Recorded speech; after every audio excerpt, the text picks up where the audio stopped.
Earnestly podcast. We here with once again DJ Minter, Bonnette, 2/3 of the Mindless Wrestling Podcast.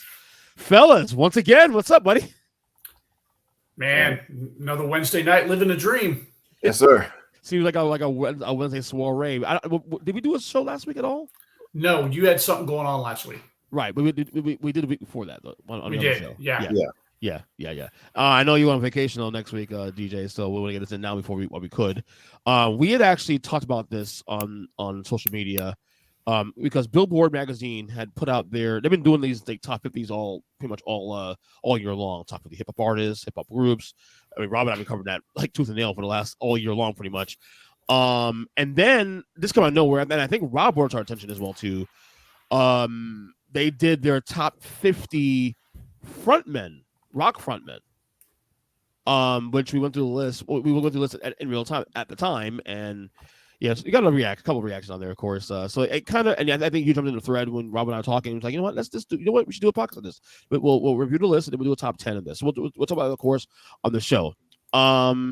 Before we get to our top 10 list, I want to go through the list that they had on here because I know we had a lot of reaction to that. I'm trying to find the easiest link for this because I have the. Hold on, let me see. I have the whole list pulled up. If you want me to run down it, or you want to run down it, go from 50 to 41 real quick. 50 to 41. All right, yeah. 50.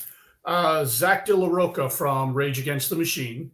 49 is Ruben Albaran from Cafe Tacoba, a band I had to look up because I'd never heard of them before. 48 is Dave Grohl from Foo Fighters. 47, Paul Westberg from The Replacements. 46, Pauly Styrene from the X-Ray Specs. Again, another band I had to look up. 45, Corey Glover from Living Color. Glad to see him in the top 50. Yes. 44, Jerry Garcia from the Grateful Dead. Okay.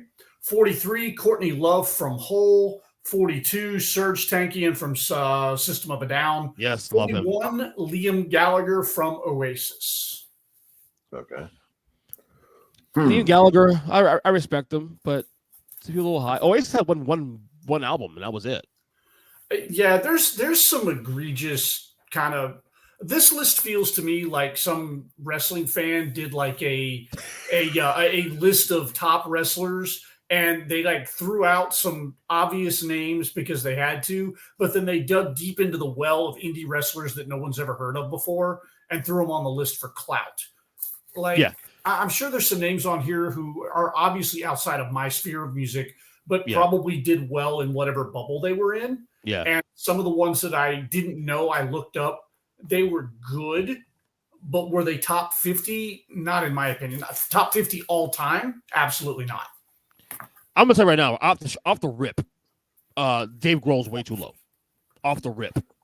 Absolutely. 48? Yeah, 48. Yeah. And there are people in the top. It gets really bad from like 30 to 1. There's some names in there that don't even belong in the top 30. It's ridiculous. Rob, what's your your first reaction to this bunch? Okay, I think Dave Grohl and Zach De La Roca are too low. Yeah, these are two, not only the two, obviously that's just I'm biased, but yeah, two legacy bands that to this day still impact music today. Yeah. Can I out myself a little bit here? Go ahead. I don't care for System of a Down, and Serge's vocals are the main reason why I can't listen to them. Really? Yeah. I know that people that love them, they love them. I appreciate what they do musically.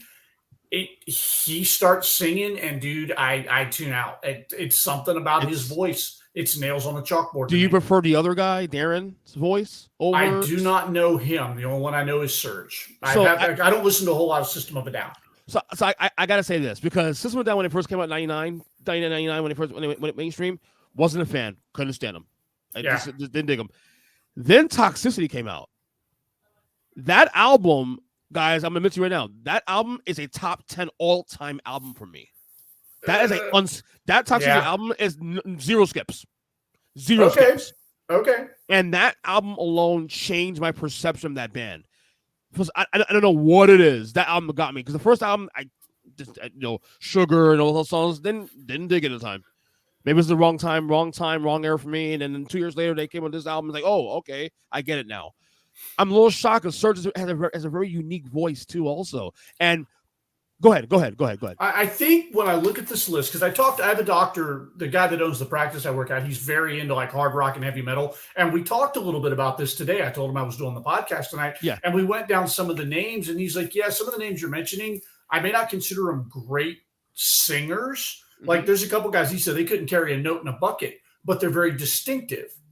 Like you can pick them out within just like a couple of like one bar, and you can pick out who the singer is. And he's like, I think that's probably why, aside from, maybe not being the most technically gifted singers, their distinctive sound. Like when we get into the top 5, there's one in particular I'm going to talk about that really burns me up. There's a few, in my opinion, that not just on this top 10 list, but also probably on mine, but probably on you guys as well too, that are in that same category, that not great singers, but because they have a unique voice, they're in that top 10 because of who they are and the legacy of the artist. Yeah. Other than that, nothing else really stood out other than Grohl and what was I gonna say? Grohl and Zach. Zach should be a little higher than that. Look, I'm not saying Zach should be top 25. I'm just saying Zach should be at least in the top 30, top 40 to 30. Well, absolutely. When you go back to identifiable, like it's Zach. Yeah, Courtney Love. Yeah. Surprised Courtney Love got some love here. Courtney Love. Now there are a lot of. I'll admit there's some people in this first group that I've either never heard of, or I just don't really listen to their stuff. I have no idea who Cafe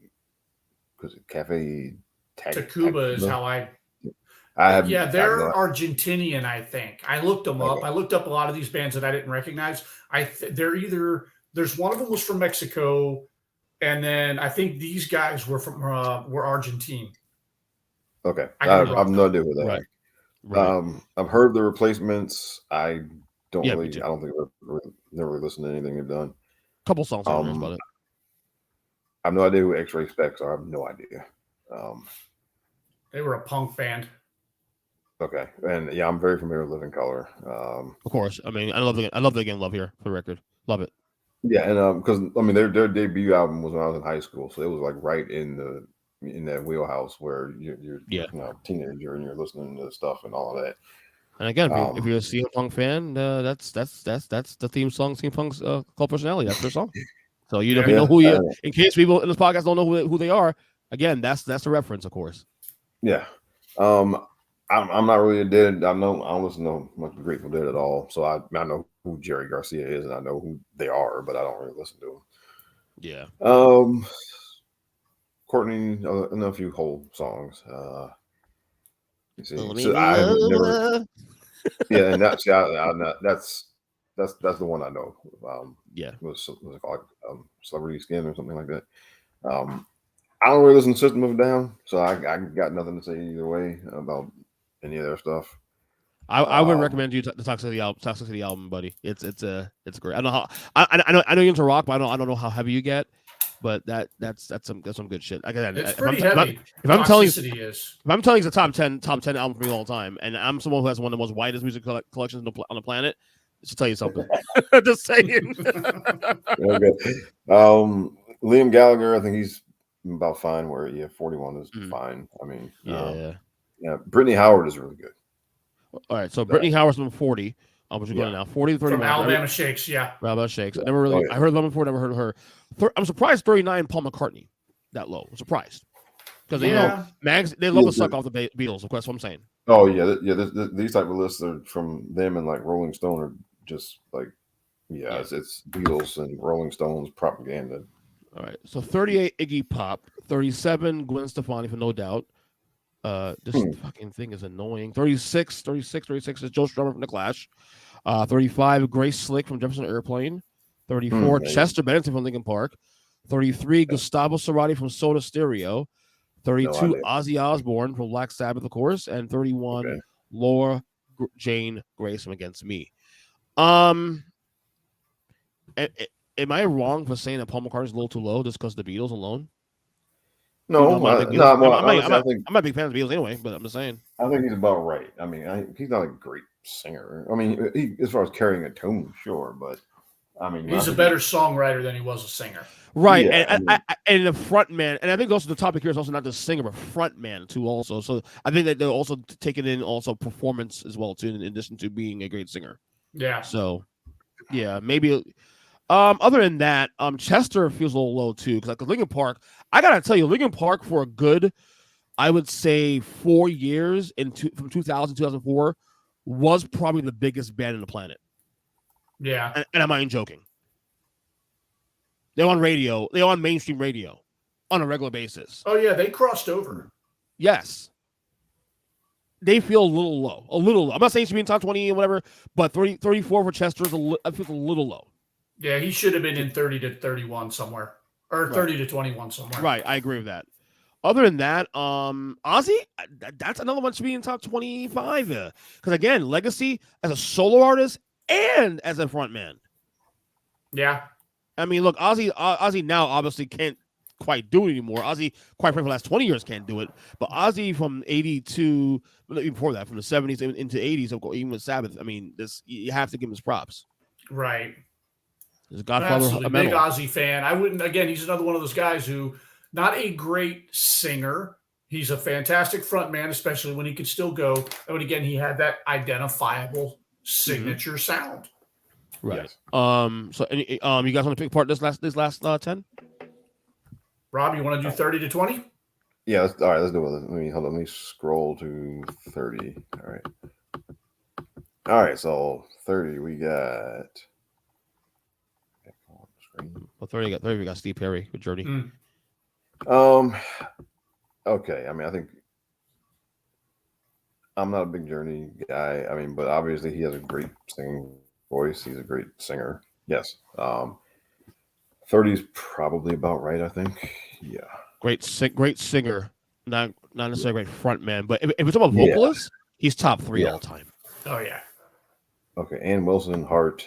I think that's 29 is fine. Anthony Kiedis. Now, Anthony Kiedis, I'm going to say right now, he's in my top 10. He's one of my 10 favorite people. He is not a great singer by any stretch of the imagination. No.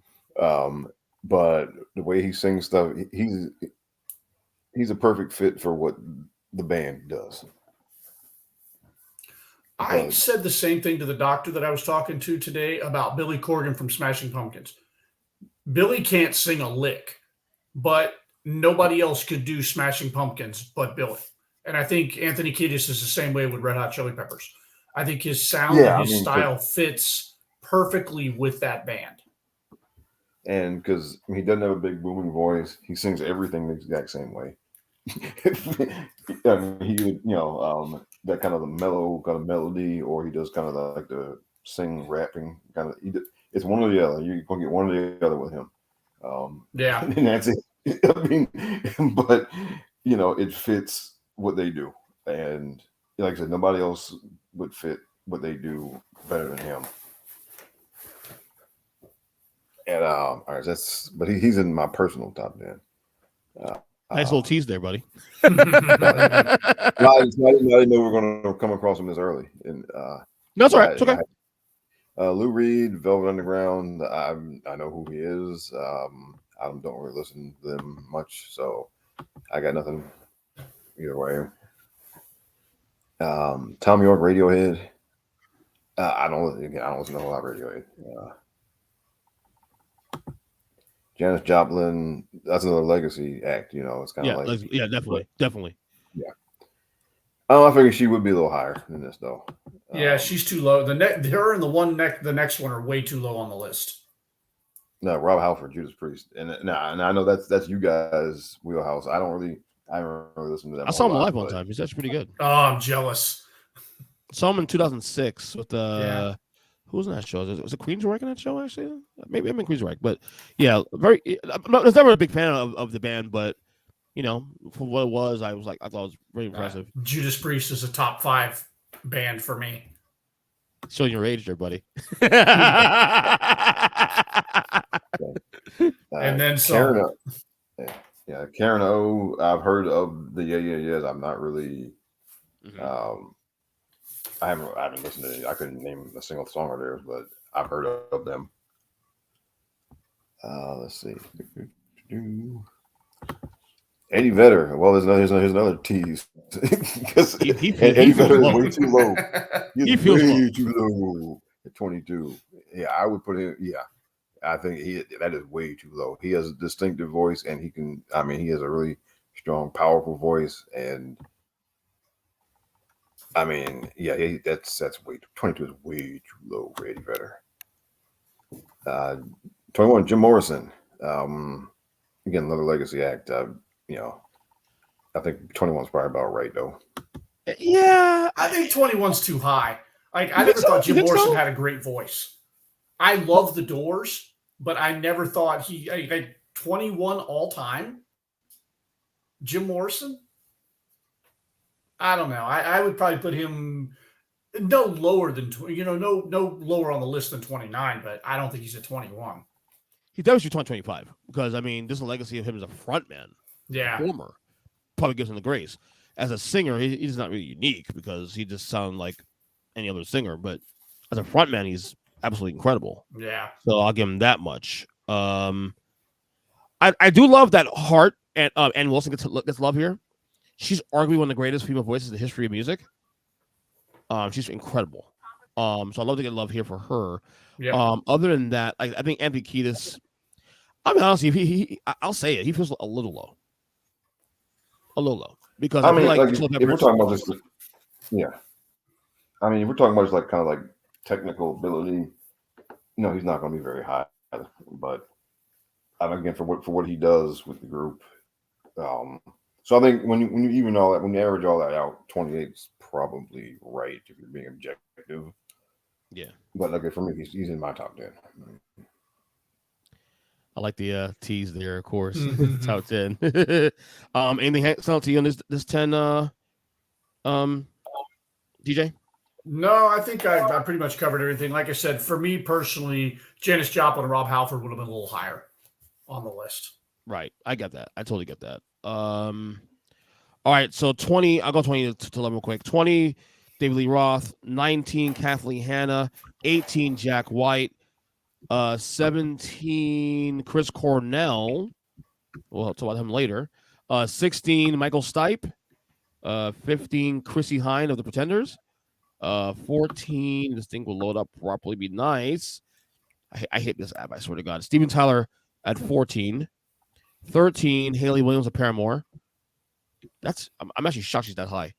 I'm not against it. Yeah, I've got some thoughts about that one. This is 21 to 20 or 21 to 10. Yeah. 20 to 10. I've got some thoughts. Roger Daltrey at 12 and 11 is Robert Smith the Cure. I'm not against that for the record. I'm actually now curious now if I'm missing something because Paramore I'm a fan of. I remember the first album or two, was a fan. But for her to be top 20, she's got to be special, I guess. Maybe I'm missing something. Maybe something I'm missing that I haven't seen. I'm just curious. Yeah. Haley Williams, egregious. Jack White, egregious. Jack White too high or too low? Too high on the list. Yeah, I agree. Too high. There's no way that Michael Stipe from REM belongs at number 16. He's too maybe 36. But wow. Top 16. Robert Smith from The Cure. Robert Smith from The Cure, number 11 all-time rock vocalist. Get the fuck out of here. Yeah, get the fuck out of here. Okay. Yeah, that's I mean, for me, all right. David Lee Roth at 20. I mean, wow, I think that's a little low. I mean, Kathleen Hanna, not familiar. And let's see, Jack White. Nah, look, if we're doing like top 50 guitarists, Jack White is top 5 for me. But singing, I mean, he sings good for what he does for the stuff he plays, but by no stretch of the imagination would I call him like a great singer or anything. No. So 18 is high for Jack. Chris Cornell, I don't get to a whole lot of Soundgarden, so whatever. See, Michael Stipe is one of my personal favorites. You big REM guy? Oh yes. Oh yes. Oh yeah. They're big in the early 90s right now. Yeah. Yeah. I'm a huge Losing REM guy. my religion. But I mean, I guess. I mean, all right. I think top 20, objectively speaking, would be fair. 16 might be a little high, so maybe, but he's in my top 10.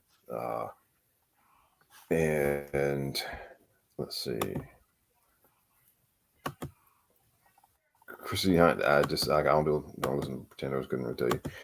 Steven Tyler, I mean, yeah. I have a love-hate with Steven Tyler. Why? Same here. I love Aerosmith's music. Sometimes his voice is on point. Other times I can't handle it. The mood thing, man. I get it. Yeah. It can get real try-hardy with his singing to me. Haley Williams, I'm not like that. Older Aerosmith, absolutely. Train Kept Rolling, Dream On. You start getting into Love in the Elevator and stuff like that, and you're like, all right, what are we doing?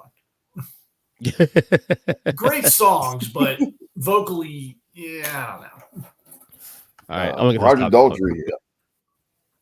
All right, Roger Daltrey's he's another one of my. He's in my top 10.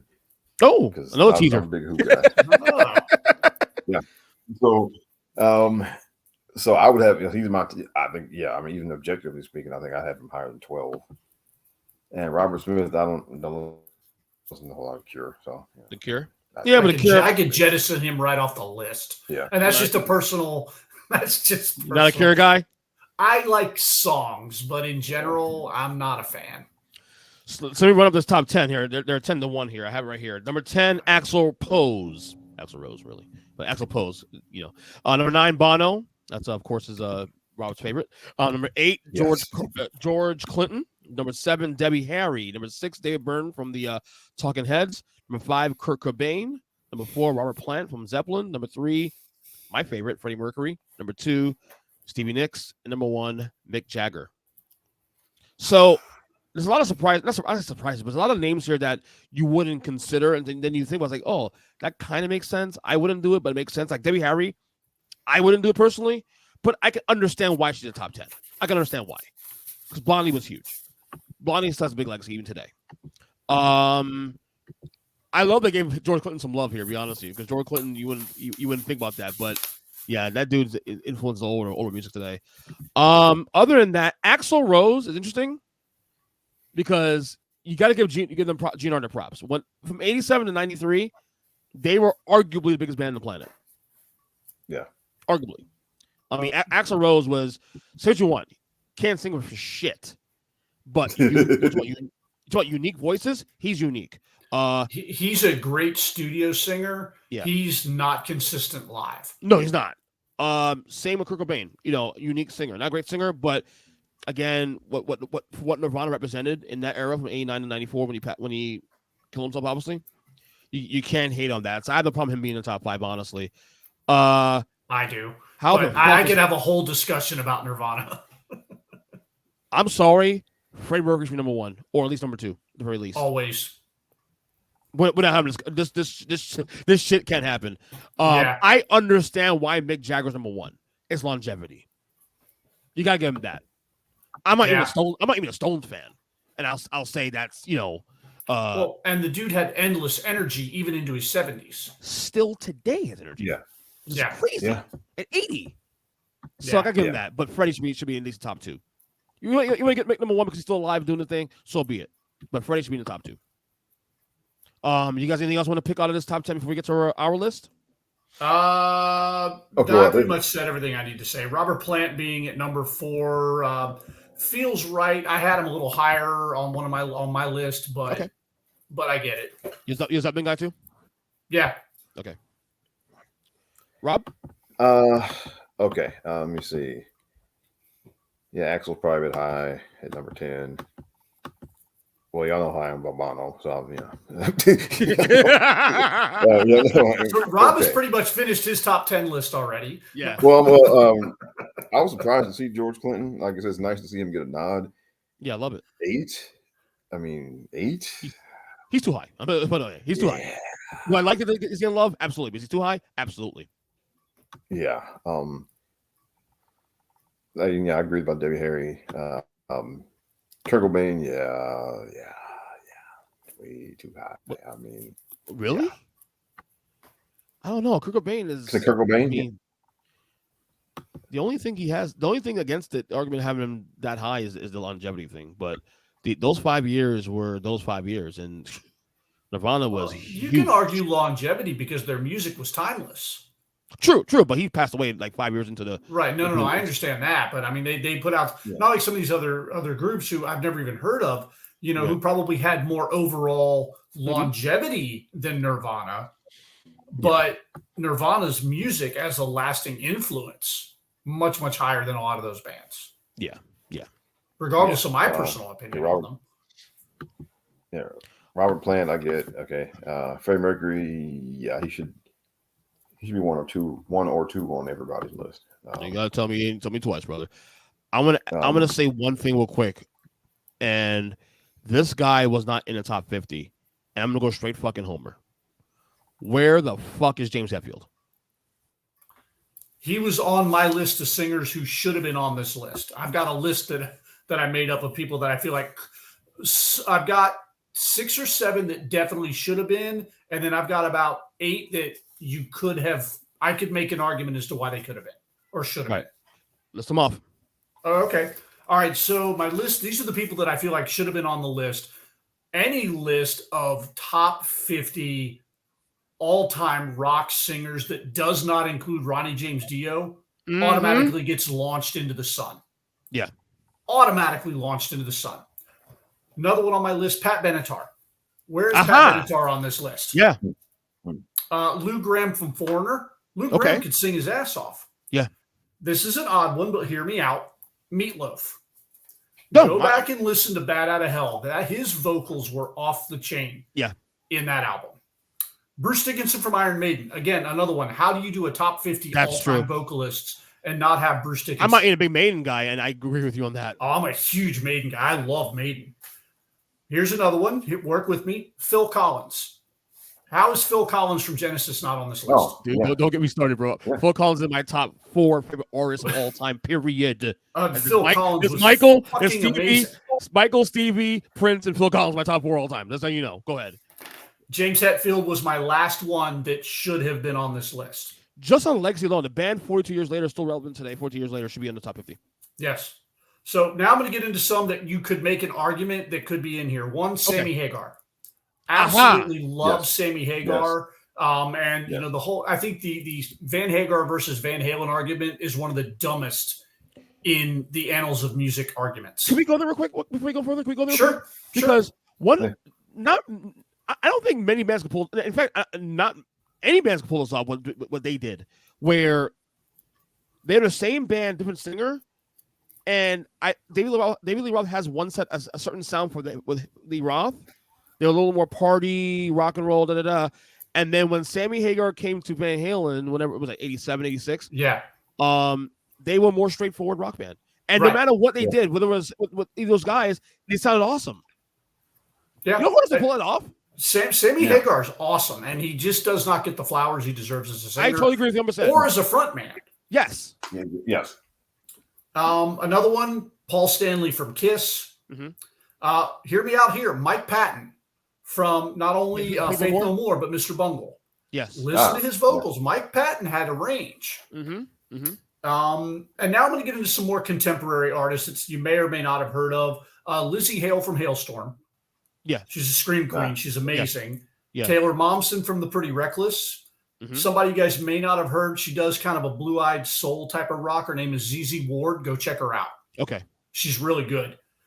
This one was one when we talk about the girl from where we at? Where's my top 10, top 15?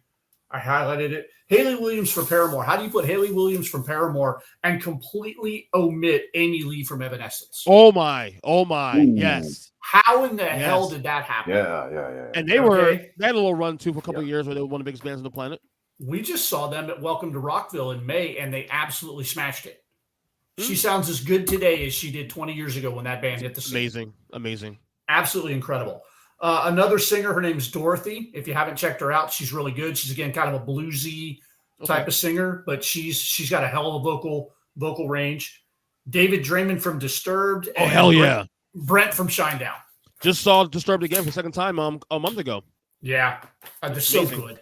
Yeah, they're really so good. That was my list of people that I thought one absolutely should have been on the list, and then a bunch that I could have made an argument for being on the list. Well, I'm going to warn you guys right now, to listeners, to you guys. My top 10 is a mixture of what I think should be my top 10 frontmen of all time, but also I'm going biased. I don't give a shit. I'm going heavy bias in there, who I think are my favorites also.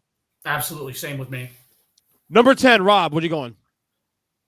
Who's number 10? Well, first I do have some could have, should have, honorable. Oh, you do. Oh, go for it. Let's hear it. Go ahead. Yeah. Sorry about that. Okay, so I have Phil Collins. I have Sammy Hagar on that. Sting. Okay, that Sting was kind of circling the Police. Yeah, Sting was circling my, and I'm not a big Police fan, but I can't deny Sting at all. Yeah, Darius Rucker. Hootie Blowfish. Interesting. Okay. And Susanna Hoffs.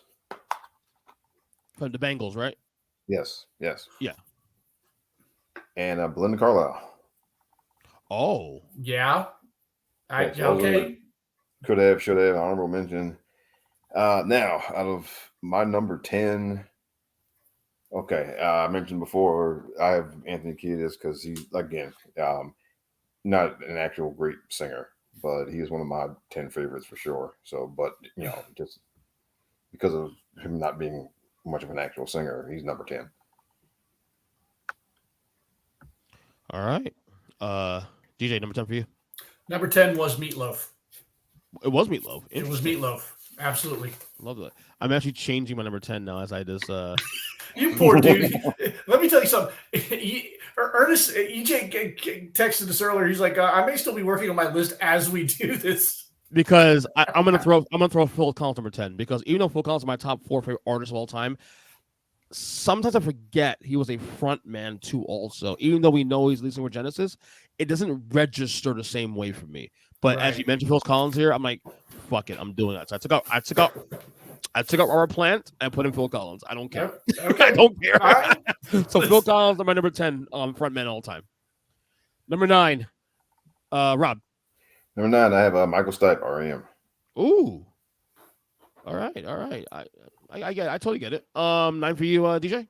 Number 9 was Axl Rose, because Guns N' Roses is probably my favorite all-time rock band. Is it really? Yeah. If they're not my absolute favorite, they're definitely top 3. Okay. But there was a lot of personal bias that went into my list as well. That is fine. What are your top 3 bands of all time?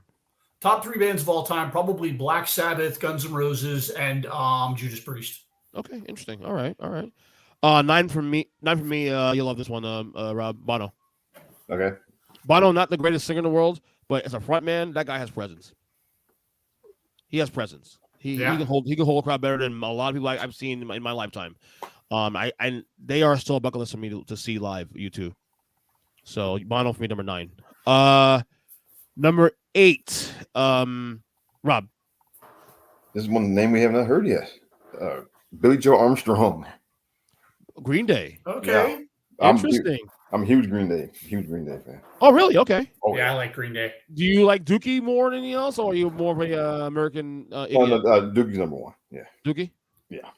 Dookie was actually my gateway to metal. Like Green Day was my gateway to heavier music. It was Green Day to Rage to Metallica, and then boom, there you go. It's an interesting road trip. Yeah, actually, it went from MJ to Green Day to MJ to Slash, Guns N' Roses to that same track. Yeah. So, all right. That was number 8, right? Yeah. All right, 8 for you, DJ. Stevie Nicks. I like it. People know it. Yep. Yeah, she's a legend. She's a legend. Absolutely, and just sex on wheels at the time. I'm gonna shock you guys. I doubt anybody has this guy on the list at all, and he wasn't mentioned at all at 50. I'm number 8. I'm gonna go Scott Weiland. Oh, STP. Okay. STP. Okay. And the Revolver. Oh, yeah. Yes. He actually was really good very good vocalist. Really good front man. He gets lost in himself because in that era with grunge, of course, at Alice in Chains and Nirvana and Soundgarden and all those bands. They get kind of lost in stuff a little bit there, but he did what he could. He did what he could to stand out, honestly. So yeah. I don't hate it. Here. Scott Wild, number 8. All right, number 7 for you, Rob. Number 7, that Robert Plant. Are you big Supplement guy too? Not huge, but I mean, I mean, yes and no. I mean, I do like a lot of their stuff, but I'm not like a super duper Zeppelin fan. But the stuff I do like, I like a whole lot. Okay. All right, 7 for you, DJ. Ann Wilson from Heart. I love it. I fucking love it. Love it. Love it. Again, she is. If I told you, regardless of genre, any female vocalist, 10 vocalists, she's not top 10 for me. Yeah, absolutely. Probably top 5. I'm not even joking. For female vocalists, yeah, absolutely, undoubtedly top 5. Yeah, she's amazing. Maybe even top 3 when I line up all the female vocalists that I can think of off the top of my head. Yeah. She's a top 3. Yeah, she's incredible, incredible. And I know a lot of metalheads appreciate her especially too. Yeah, one of my really good friends is a big metalhead too, but his favorite band outside of like metal is Heart. Well, you got to think about Heart in the 70s was damn near hard rock. I mean, you can't look at the 80s stuff, Bad Animals that they did. You got to go further back. You got to go back to Magic Man, Barracuda. Mm-hmm. You know, that was Heart. Yeah. Yeah. All right, 7 for me, Steven Tyler. I mean, I won't say I'm a huge Aerosmith fan, but I do like their stuff. And you got to give him credit. He's another guy that still takes time and whatnot. Unique voice. Not the greatest vocalist, but again, you hear a vocal part and you know who he is. Yeah. And Steven Tyler's in that conversation. So I got to give Steven Tyler's love. So it's number 7, Steven Tyler for me. Number 6, Rob. Prince. That's interesting. Okay. No one mentioned him here at all. I mean, he had a lot of bands, Prince and the Revolution, Prince and the New Power Generation. Of course, Prince, yeah. And he had several different bands. So, and he had some good rocking songs. Like yes. Prince had some rock songs. And now I should modify my list again now. yeah, I'm thinking about that too. I should have had Prince on the list. No, because Prince is my third favorite artist of all time, period. So if Phil's gonna be in that top 10, then Prince gotta be there too, right? Yeah. No, I'll leave it alone for the time being. Yeah. 6 for you, DJ. Steve Perry. I love it. Yeah, from Journey. Journey's one of my. I love Journey. According to my younger brother, Journey is the greatest rock band of all time. So, I feel like with Steve Perry, like we don't think of him as a great front man, right? Like on stage. Yeah. As a vocalist, though, he's probably a top 3 all-time rock singer. I mean, you talk about Freddie, you talk about maybe another guy you want to put in there, and then Steve Perry's in that conversation. Absolutely. So yeah, he's getting his flowers there. All right, number 6 for me. Hold on, pop this up quick. I went Kurt Cobain because while I wasn't a big Nirvana fan back in the day, they've grown on me through the years. I've gotten older. Their band I appreciate has gotten older. I don't know if Nirvana would be as big if they continued past 94. That's one of the things I always say. Like Nirvana was big for those 5 years, but because they didn't have the room to fail because they ended as quickly as they started, kind of like the Beatles. Also, the Beatles only lasted 7 years and then they were done. Yeah. A lot of artists don't have that time to dip for a little while and fail. I think had Kurt Cobain not died, Nirvana still would have been split up as a band by 94. Because of his issues. And I think eventually Dave Grohl was going to go do Dave Grohl stuff. Like I think he very much loved Nirvana. Mm-hmm. I think he still misses that. But Dave Grohl was destined for something much different and in a lot of ways much greater with much more longevity. So I think eventually those guys probably they either would just clashed or they would have just dissolved and kind of Cobain would have gone into his I can't think of the guy right now. Never mind. We'll move on from it. Yeah. Let me ask you a question. Do you think now 2023 now did Foo Fighters surpass Nirvana as in terms of high popularity, or you think Nirvana still by legacy, or where are you guys on that? Nirvana gets it by legacy, right? I think Nirvana's peak popularity was higher. Yeah. But I mean, Foo Fighters has been consistently, a popular band for what, 20 years now? Yeah. Well, and Dave Grohl has so much cachet just being a good human. Yeah. That's true. You hear so many stories about this guy just being a straight up stand up dude. And I think that's carried him just as far as his music has. It's also unfair too, because again, Nirvana ended at the top of their game. Like Nirvana was one of the biggest bands on the planet at 94 when Kurt Cobain passed away. Yeah.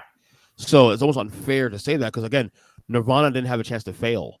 Even if you like, there's like an album or two that Foo Fighters do not like, they had a chance to fail, have a down time, if you want to call it that. And they never did. They never really did, honestly. Right. Bounce back. Yeah. So high to power is, yes, Nirvana.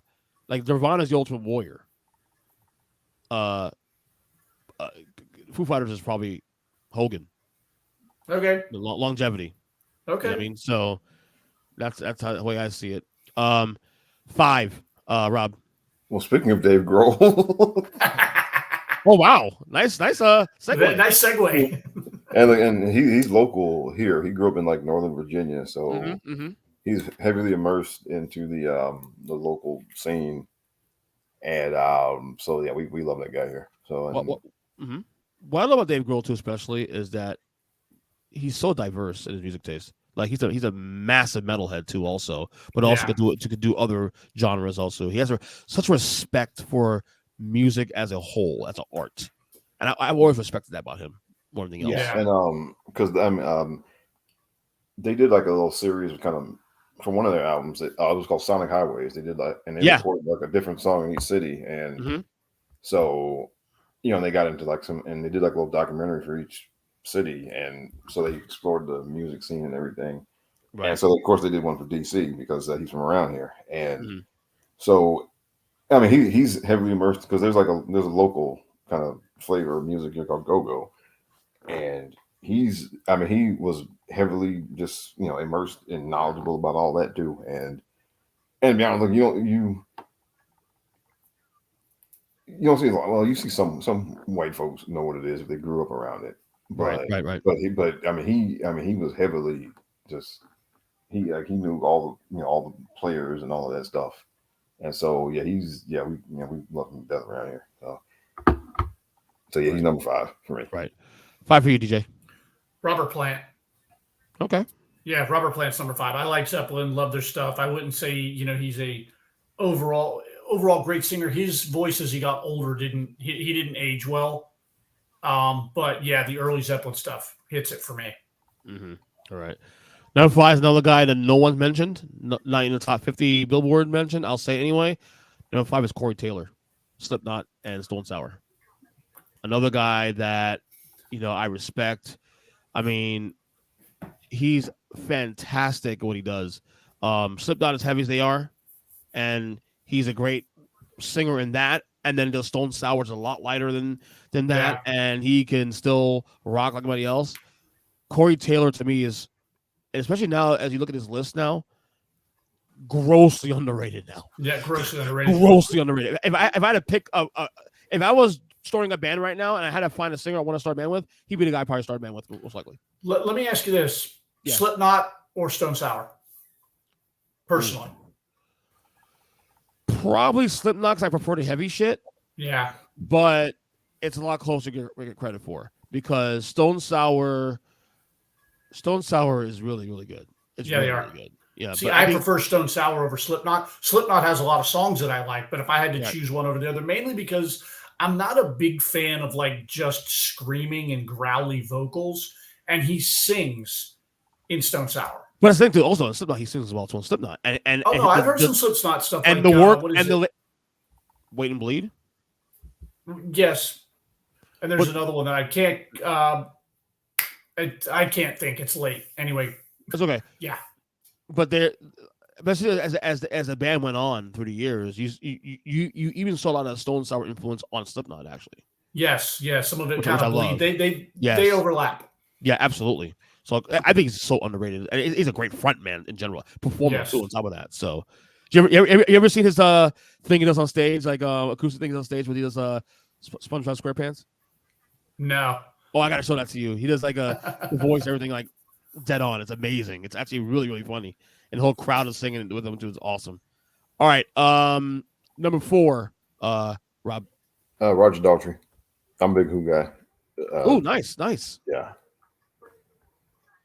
Nice. Yeah, I like that. Man, I love all of this stuff, man. They're in the top 15 also too, right? For on the Billboard, right? Top 15, right? At 13, I think it was, up to 14. They're definitely top 20. Yeah, Daltrey was 12. Yeah. Yeah, he was number 12. Yeah. No, I think it's fantastic. The Who's amazing. Obviously his voice has gone to shit in recent years, but yeah, he's still, his legacy wise is phenomenal. 4, is it 4 or 5? 4. 4 for you, DJ. Rob Halford, Judas Priest. Again, I said I saw these guys in the 06, and I thought they were incredible. And the old man still got it. Yeah. He still got it. Yeah. 4 for me, and he's actually personally higher on this list, really, honestly. But only I put other guy ahead of him because of legacy. But 4 for me is Chris Cornell. Okay, yeah. Chris Cornell. I respect it. If I tell you top 3 rock voices all time, he's in top 3. It's him, Freddie, and probably Steve Perry. But I couldn't say all time, but of his generation, absolutely. In the early 90s up to 2000, absolutely top 3. Let me ask you this: do you prefer Soundgarden or Audioslave? Soundgarden. I wasn't a big Audioslave fan. Really? Okay. Yeah. So Audioslave was actually 3/4 of a Rage Machine, and then him, and then him. So you hear the Rage music in the music, but then you hear Chris Cornell's vocals. It's kind of unique stuff though. The first album was really, really good. Later stuff, not so much, but is what it is. No, I'm with you. I'm a Soundgarden guy first. So Chris Cornell, number 4 for me. Number 3, Rob. Better. Any better? Yes. And it's funny. I'm not like a super huge Pearl Jam fan as far as their whole catalog or whatever. Mm-hmm. But I will listen to if one of their songs comes on the radio, I will always stop and listen. And he has one of the best live singing voices. Just maybe the best live singing voice I've ever heard. So Pearl Jam is weird because I love their debut album. I love 10. That's the debut, right? 10? Yeah, 10 was the debut. Yeah. Fantastic album. And that's all I like for Pearl Jam is that. Everything else I don't really care for. Are you the same way too? Yeah, I'm not a big Pearl Jam fan. That first album had some bangers. Yeah. After that, I fell off quick. Yeah. Because to me, they're some people studio singers. I think they're the opposite. I think listening to their recorded stuff doesn't really do anything for me. Right. But because there's a Pearl Jam station on Sirius or whatever, and if they ever do, if I'm ever flipping channels, and if I stop there and they're doing they're on a live cut, I always listen. Right. All right. 3. Wait, what? 3? Yeah, 3. Yeah. 3. DJ, for you, 3. 3 for me was Ronnie James Dio. Yes. Absolutely. And again, I think it's just a huge error that he's not even in the top 50. That is all. Asinine. And this is a guy whose musical career transcended hard rock. The guy started in I don't even. Did you watch the documentary on Paramount Plus on Ronnie James Dio? Not yet. I need to. You told me to watch it. Absolutely incredible, man. It takes it all the way back to the start of his career. He wasn't even in hard rock. He started off in light rock, doo-wop type stuff. Really? Almost like a barbershop type band. And then it kind of evolved from there. Then he got into this band called the was it Elf? Yeah, it was a band called Elf, and that was starting to morph into what would eventually become Rainbow. And then, it just really good timeline of his career. And you have a much higher respect for just how talented he was. And again, a guy who could deliver just as well live as he could in the studio. Right. No, he's not the biggest fan of his work necessarily, but as a vocalist, he stands out. He absolutely stands out.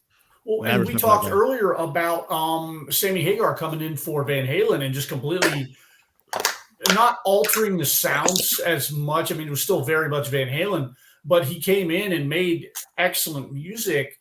Heaven and Hell, the first album with Black Sabbath with Ronnie James Dio, is fucking phenomenal. Mm-hmm. And it sometimes goes forgotten because everybody thinks Black Sabbath, they automatically think Ozzy. And Ronnie James Dio put out 2 solid albums with Black Sabbath. There's no question Dio's better vocals than Ozzy Osbourne. Let's be clear about that. Anybody saying anything is not no the hell they're talking about. All right, number 3 for me. I'm not even a fan of the guy or a fan of the band at all. I mean, very few songs I like here and there. But again, we just mentioned earlier, we got to give him props for his longevity. Mick Jagger. Yeah. I mean, again, he's 80 years old, still doing the thing today. Yeah. I what am I gonna do with that? I can't sit there and I can't argue your logic, man. Yep. That's all. He's not even my top 50, like 20, 30 front men all time. But I'm weighing both bias as well as legacy and longevity, and I have to give this guy credit, man. Yeah. So Mick Jagger, number 3 for me. You know, much I hate to say it, but I have to say it. Yeah. All right, number 2, Rob. Freddie Mercury. We said, like I said earlier, that he's got to be. He should be 1 or 2 for anybody. So I got him number 2, so it was obvious who my number 1 is, and so I just said, look, it is what it is. That's my guy. So Freddie's number 2. So yeah. I'm a diehard Queen fan, so you already know how I feel about that. 2 for you, DJ. Bruce Dickinson, Iron Maiden. Huge Iron Maiden fan. That is my bucket list band to see is Iron Maiden. Wait, you never seen him before? I've never seen them. I'm surprised. I kind of came late to the party on Iron. Like my first real metal album back in like junior high was Power Slave. And at that point, I was listening to like ZZ Top, and Loverboy was big at the time. Dire Straits was big at the time. That was the stuff I was into back then. And all of a sudden, this album, it was a cassette, landed in my lap, and I put it in, and it was on loop for months. Absolutely blew my mind. And, I didn't really pick up a lot of the other stuff until much later in life, but Power Slave was the album for a long time. So Iron Maiden was your gateway to metal? Kinda. I listened to little things here, but my true gateway into metal was Iron Maiden. Yes. Okay. That makes sense. All right. So I'm just guys right now. These next 2 for me are 1A, 1B. Okay. And this should surprise anybody because these 2 guys represent my 2 favorite bands in history of music. 1B, James Hetfield, Metallica. So you already know how I feel. He should look. People may not think of him as a great frontman the same way like these other guys are, but Metallica has now existed 42 years. They're still kicking ass. They're still touring right now, and it is egregious that he's on that list to begin with. And this is straight homerism here. He's probably number 1 for me, honestly, but I have my other guy is 1A, 1B. I have to give him props as well too. So 1B, James Hetfield for me. Okay. So there you go. All right, and number 1. This is easy, Rob. Tell the folks why this guy is number 1 for you. Okay, because look, if you are a diehard U2 fan like I am, then it's a religious experience going to see those guys live. Okay, and I've seen them live like 4 times. And because again, I get where people like if somebody's not a fan, they don't get it. I understand, but if you are, his voice is it speaks to you like nothing else, and he just expresses. They have love songs, they have political songs, they have songs about just being in pain, about addiction, and you can just get lost in his singing so easily. Yeah. And then look, he sings different stuff different ways. Like if you go through their whole catalog, you'll hear stuff and you'll just be like, wow, I didn't know he could do that. Like he does the soaring rock ballads, like stuff like this one's called Bad, and it's about addiction. And then, but in the last minute of it, he just hits this, just goes through this whole thing, and it is, you'll just be like, oh my God, this is, Yeah. And then later on, they have a song called Lemon. It's off of Zooropa, and he does this whole falsetto. He sounds like Prince singing, and you would not know it was him if somebody would tell you it was him singing if you didn't know better, right? And it's called Lemon, and I'd go listen to it. It's and so it's just a totally different thing from what they did, so he just can do he's way more versatile than he gets credit for. Like you said, he's great just front man as far as live performances. Oh, absolutely, without question. And now one thing that's always funny about him, he's like he was just he's a fake guitar player. What do you mean? Like, okay, because their songs they do live, and look, the Edge is the guitar player. Of course, there's songs where he picks up the guitar, and if you look real closely, it's like, okay, come on. He's not actually playing it. Okay. Yeah. It's just like, he's strumming it, but like it's like, okay, yeah, okay. I mean, it's a problem, right? But that's funny. So I say, go ahead. I mean, it's just, but it's. I mean, but still, I mean, it works as a prop, right? He really does play like when they're practicing or when they're putting a song together, like in a studio or whatever. But yeah, it's just, I mean, again, like for those of us who are big fans of the group, just hearing, it's just a magical thing. Oh, I'm with you on that. And it's, I mean, yeah, they're good. Listen to Lemon, listen to Bad. Those are two in particular. And those, just if you want an example, just a different type of things you can do. Like those are two to really listen to. And it's, and in the song like Sunday Bloody Sunday, you just like the way he just conveys. That's a great song. That is the pain in his voice from living in Ireland and with the whole conflict and all of that. With the Northern Ireland and IRA and all that. I mean, and for somebody who only knows about that from hearing about it in history class, I mean, to hear him sing about it, it's just like, oh man, So I'll say this too. Also, another friend of this podcast, Jack, Boston Jack, who's been on the show since inception, 12 years now. He's a massive YouTube fan himself. He'll actually be on the show next week. Because him and his son, who's another diehard YouTube fan, is going to Vegas in 2 weeks. I wish I could, man. They're going to the opening night of the residency they're doing up in Vegas. I want to do so bad. So he's coming on the show next week to talk about it.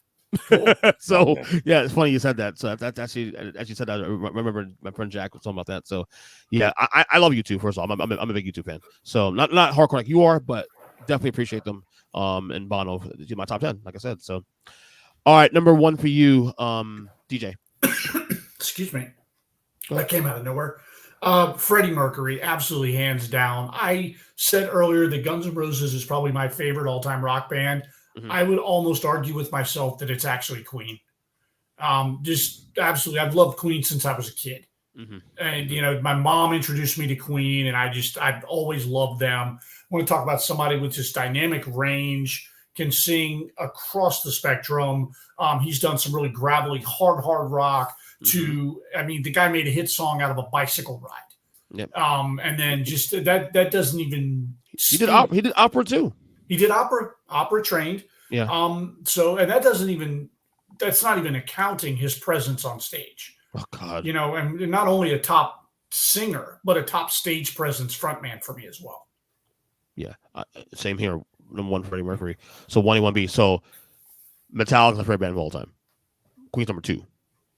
I put Freddie number 1 ahead of James only because of the fact the legacy thing. Only because he's not here with us anymore. I want to give Freddie. I want to give him more props. What can you say about Freddie Mercury? I mean, I've said it on this podcast many times over. I did a podcast with our good friend Big Jim of 3CT on his show. We did last year actually we ranked our top 10 Queen songs. Oh, okay. And I'll tell you what, there's a lot of songs in there people won't even consider top 10 because a lot of those are deep cuts. Freddie Mercury is to me he is the coup de grace of vocals for me. The guy was incredible. We lost him too soon, obviously.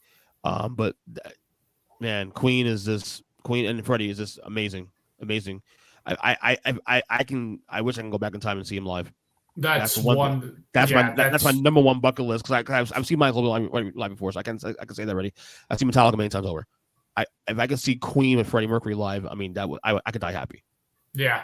So there's our top 10 frontmen of all time. Before we get going, I'm gonna hit up a couple wrestling rapid fire stuff here. What's going on? CM Punk fired by AEW. Haven't had a chance to really talk about it on the show. Your thoughts on everything that's transpired since? Rob, you want to go first? Well, it was we knew it was going to happen eventually. And we've talked about this. As somebody, look, I agree with his philosophy about how a wrestling show should be booked and a wrestling match should be laid out. So I tend to decide with him and through all of this. But you can't keep him after that. I understand why Tony did it, but I think ultimately it's a failure of management more than anything else. DJ? I'm with Rob. This is a failure of management. Tony has been everybody's backstage buddy for way too long. And CM Punk probably saw him coming a mile away. CM Punk likes to do CM Punk things, and he's in the CM Punk business. And he saw Tony coming. He's like, you know what? I'm going to take this one by the short hairs, and I'm going to run it how I want to run it until somebody tells me I can't. And it finally led to him. Right? And like I agree with Rob. I agree with a lot of CM Punk's philosophies on how a wrestling show should be run. But at the end of the day, Tony Khan's supposed to be the boss. Who is CM Punk to be telling people who were there the day AEW started? Guys like Jack Perry, these guys laid the first bricks in what would become AEW. Here's CM Punk, who comes in a year and a half, 2 years after the fact, and he's going to tell me what to do? I don't think so. Where's my boss at? Where's Tony Khan? So, I kind of look at this objectively from both sides. I think AEW as a company was better with CM Punk in it. I think they're really going to take a hit with him gone. You think so? I think so. And I'm not the biggest CM Punk fan, but I also understand his value. Do you? I mean, go ahead. This way. CM Punk got the attention of people like me and DJ who were not as inclined to watch AEW. Correct. Right. And now with him gone, if their entire programming now reverts to the kind of stuff that me and DJ were not particularly inclined to watch, then we're not going to be watching anymore. Right. Do you want him? Do you want to see him in WWE ever again? And if so, percentage of chance you see him in WWE?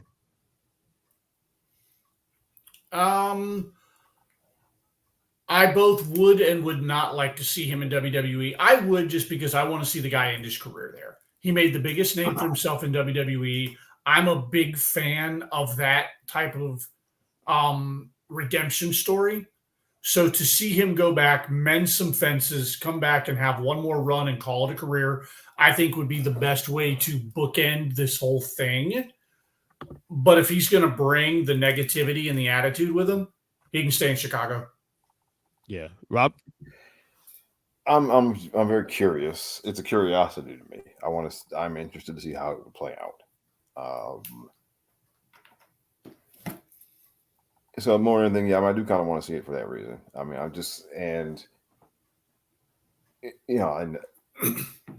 if it doesn't happen, then I'm fine with it. But but it is curiosity to me, and I do think they're going to at least they're talking about it. At least they're definitely talking about it. Oh, there's got to be discussions. Oh, business is good. Yeah. Anybody, if you think they're not talking, if you think they're not talking about it, if you think they're not coming up with a plan or coming up with an idea and discussing whether or not they think it can work, then you're crazy. They absolutely are. And so look, I think it'll be good. I mean, ultimately, I think it'll be good. I think if you do it, I mean, as long as things are going the way he thinks they should go, it'll be fine. Yeah. Yeah. And I'm not talking about winning or losing a match even. I mean, I think as long as he thinks that, the creative and the booking and all of that is going the way he thinks that it should be going, I think it'll be fine. And I think you can get 6 months or maybe even a year if you keep him. Now, don't have him there every week on TV, because then he's more likely to, get rubbed the wrong way by somebody faster. Mm-hmm. But I mean, you put him on, you keep him to a limited number of appearances, and as long as things are on the same page creatively, as far as he's concerned, I think, yeah, you can put together a nice farewell tour for him. Absolutely. Go ahead, Deej. What do you say? I was just going to say, and I've said this for years, if WWE can bury the hatchet with the Ultimate Warrior, they can bury the hatchet with CM Punk, because the heat that Ultimate Warrior had with not only Vince but Triple H and that company as a whole, heads and shoulders above whatever heat CM Punk thinks he has. Shit, well, Hogan, he always put Vince out of business. Hogan testified in federal court. Yes. Okay. So yeah, there's always a door cracked open for CM Punk in the WWE. I'll say as much. When I initially saw the firing and when I thought about the whole idea of him going to WWE, I was a flat out no. Now I'm like intrigued and I'm actually interested. It could work, as Rob said. You use him as a part timer the way you use Brock Lesnar. Use him as an attraction. You know what I mean? Right. But do they need him? No. No. The company, they are to be honest with you, talent wise, roster wise, they're in a great place right now. They're in a great place. They really are. I don't think. I would say signing him when you don't need him is exactly the way to do it. Yeah, correct. Because with AEW, the problem was that they badly needed him. Yeah, he had him by the short hairs. Yeah. WWE, they could show him the door and not miss a step. So it's going to reverse here now with Edge, because now there's word of Edge's contract is up with WWE. There's a little bit of rumors here and there that he could go to AEW. Who knows? Give some odds on that. Do you think any odds he goes to AEW? I don't think he does. I think he's quietly working out some type of financial thing with WWE. There was a report earlier today that he got removed from the active roster list, and then he was put back on, but then he was moved to the alumni.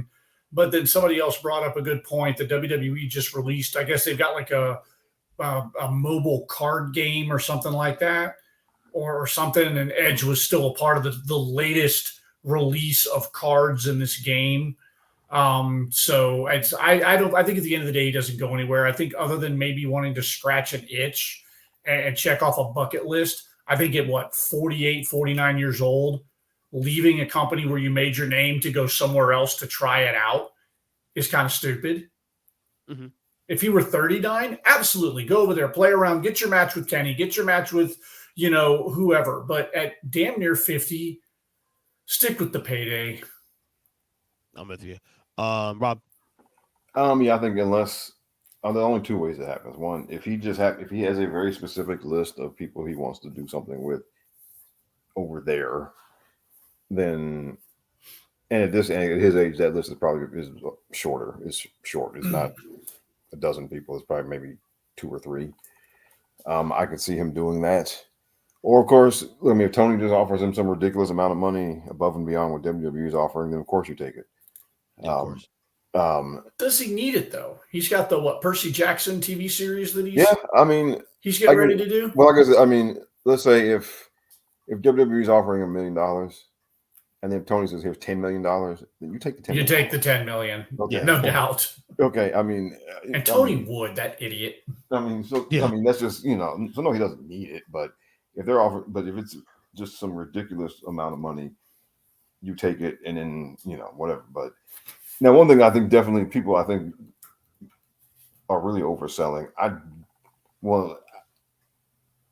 I don't think Christian would be very high on it, because Christian is doing his own thing there, and he's doing pretty well with it. I don't think it happens. I think it's all talk, and that's the thing. If he did it, Tony would want to play the Edge and Christian hits, and he'd want to play Edge and Christian versus the Hardys one more time. And I think the only person who's passionate about doing that again is Matt Hardy. Right, exactly. I don't think Edge is, Jeff doesn't care. Christian's doing his own thing. I don't think he wants to change that right now, and I don't think Edge really would care about it either. Right. Couple more things here. Nia Jax returned to WWE this week. I'm fine with it. Good. I like it. I think on the Hunter's creative now, this can actually work. Yeah, this looks great too. By the way, Nia Jax was fine to begin with, and we've talked about this on the Mindless Wrestling podcast. When we talk about the women's tag team championships, which seem to be cursed, the best run with those belts was under Nia Jax and Shayna Baszler. Yeah, and agreed. I think it's a good move. I think the IWC doesn't like her. and I think her reputation is very much overblown as far as being unsafe. I think basically the IWC doesn't like her because she's not one of their IWC darlings. She didn't come up through the indies. She didn't quote unquote pay her dues or whatever. She's from wrestling family and all of that. Of course. And then also, we're going to be honest, she's a big woman and she's a woman of color, and there are people in the fandom who are not here for that. Okay, they're not here for one or the other, and she's both. Rob hit the nail on the head in a chat that we were in earlier today. He's like, a lot of these people in the IWC, when they take Nia Jax squashes Candice LeRae, they act like this girl just beat up their girlfriend. Yes. And that's really kind of the nail on the head with that. Yeah, I mean, because you see the way people tweet about, and these are dudes mostly. Yeah. I mean, and of course. Yes, they talk about a lot of these women wrestlers like they're their girlfriends, and so Nia Jax is going to beat up on Candice LeRae. She's going to beat up on Nikki Cross and some of those other girls that are on Raw. She's going to beat up on a lot of them, and there are going to be a lot of people not happy about it. And just like there weren't people happy about her beating up on Kairi Sane before, yeah. and so. But but look, she is distinctive. She stands out. She's a better sports entertainer than most of the women there. Yeah. She gets bigger reactions than most of the women there. She got one of the biggest reactions at Royal Rumble. If you want, they badly needed some woman on that roster who will garner more attention than the women who were there. Yeah. Plus, and I'll just throw this out there. Please give me Nia Jax and Piper Niven for 10 minutes in the ring. I want to see the Haas girls go at it. Yeah. Okay. I want to, because I like Piper Niven. I've been high on Piper Niven since the first Mae Young Classic. And I think her and Nia Jax should go out there and have a banger of a big girl match. Yeah, and that's another thing. Unfortunately with Piper, they need more big girls because with Piper, there's been hardly anybody to match her up with, and then. They need more diversity. I agree. They need more diversity. They need small girls, they need big girls too, also as well. Yep. So I'm with you 100% on that. All right, two more things to get you out here. The Endeavor merger is official now. UFC and WWE. Do you see this affect the creative anyway moving forward? I don't think right now what WWE is doing is working. When it starts not working, then they'll shift gears creatively. I obviously Triple H is going to try and push his guys. You're starting to see that. You're starting to see Ciampa on TV more now. Ciampa interacted with Gunther the other night, which is huge for him. Mm-hmm. Gable's starting to get more TV time. Yep. So I think anything creatively that looks like it might be different was already coming down the pipe. Yeah. Rob? I think nothing changes right now. Obviously business goes in cycles. So when the inevitable, kind of downturn comes, you might see people starting to ask, hey, what about this? What about that? Why aren't we doing this? Why aren't we doing that? But I think right now they're not gonna mess with it right now. Right. All right. One last thing to get you out here, and this is mostly a DJ question. This announced today, Royal Rumble, Tampa, in January. We're talking about it. We're talking about going. I was very excited. I saw the news. Shot my girlfriend a message. We're going to look into it. The only thing is we do the Renaissance Festival here, and it runs 5 weekends, and that's one of the weekends. So what we're thinking about doing is doing the Ren Fair in the morning, then around lunchtime heading over to Tampa, because Tampa's only a 3-hour drive for me. We'll go over to Tampa. We'll do the Rumble. We'll come back home and call it a weekend. I don't think we'll make a whole weekend thing out of it, but we're seriously kicking around the idea of going. Yeah, we're definitely talking about it on our end as well too. Yeah. If I don't go to WrestleMania this year, Royal Rumble's definitely in play. We're not going to make it to Mania in Philly. It's just not going to happen. Yeah, there's too much money at this point. We haven't decided officially yet if we're going to go or not, but it's going to be tough. But Rumble definitely play for us. So guys, that was awesome podcast. Had a blast, sir. You guys want to plug what you want to plug? Go for it, Rob. All right, as always, the Mindless Wrestling Podcast with me, DJ, and Jason. Every week on Chairshot Radio Network, and every couple of weeks you can hear me do my own thing on the Rob the Genius podcast. DJ? Yep, I don't have much to add. I'm on there with Rob and Jason on the Mindless Wrestling Podcast. You can look me up on Twitter at the Mindless Pod if you're so inclined. I don't do the app formerly known as Twitter very often, but I'm on there if you want to follow. And enjoy vacation next week, man. Thank you. I'm looking forward to it, buddy. I have one more real work day ahead of me, which is tomorrow, and then I can pretty much coast for 10 days. Isn't that great? Yes. Good job, guys.